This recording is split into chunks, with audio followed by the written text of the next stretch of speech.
সালামু আলাইকুম। আমি ডাক্তার মোহাম্মদ আলমগীর রেজা, চর্ম ও যৌনরোগ বিশেষজ্ঞ হিসেবে কাজ করছি রাজশাহী মেডিকেল কলেজ হাসপাতালে। আজকে আমরা একটি চর্মরোগ নিয়ে আলোচনা করব। সেটি হচ্ছে যে ডায়াপার র্যাশ। আমরা এটা মূলত শিশুদের হয়ে থাকে। তো এই রোগটা কিভাবে হয়? এটা মূলত হয় যে যারা বাচ্চাদেরকে অনেকক্ষণ ধরে ডায়াপার পরিয়ে রাখেন এবং অনেক সময় যারা হচ্ছে যে দীর্ঘক্ষণ এই বাচ্চাকে ডায়াপার পরিয়ে রাখে এবং বাচ্চা পেশাব বা পায়খানা করার পর এটা পরিষ্কার করেন না, তারা হচ্ছে যে অনেক অনেক সময় অ্যান্টিবায়োটিকের ওভার ইউজের কারণে এরকম হয়। আবার দেখা যাচ্ছে যে মানে ডায়াপারের কোয়ালিটিও অনেক সময় এটা সমস্যা থাকে, অ্যালার্জিজনিত হয়ে যায়। তো এটা আসলে আমরা কিভাবে বুঝবো যে এটা ডায়াপার র্যাশ?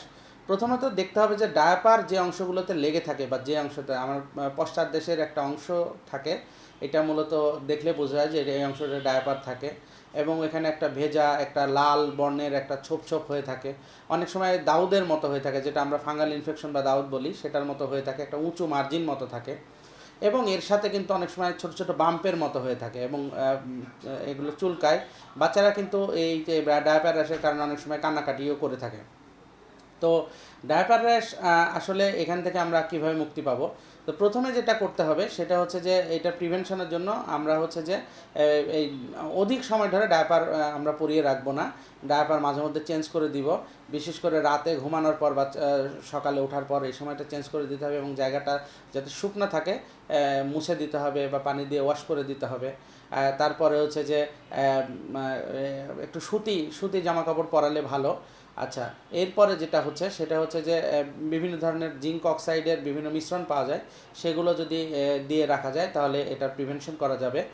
আর বাজারে অনেক ধরনের এই ওষুধ আছে, যেমন ডি র্যাশ বা ডি র্যাশ প্লাস এই ধরনের কিছু ওষুধ আছে। আবার অনেক সময় ডায়াপার র্যাশ কিন্তু দেখা যায় যে এখান থেকে সুপার অ্যাডেড ব্যাকটেরিয়াল ইনফেকশন হয়ে যায়। সেক্ষেত্রে কিন্তু চিকিৎসকের পরামর্শ নিয়ে অ্যান্টিবায়োটিকের মাধ্যমে এটিকে ভালো করতে হবে। তো শিশুরা যাতে এই ডায়াপার র্যাশে আক্রান্ত না হয় সেদিকে আপনারা খেয়াল রাখবেন। আর ডায়াপার র্যাশ আমি যেগুলো বললাম এগুলো যদি আপনারা পালন করতে পারেন তাহলে ডায়াপার র্যাশ থেকে বাচ্চারা মুক্ত থাকবে।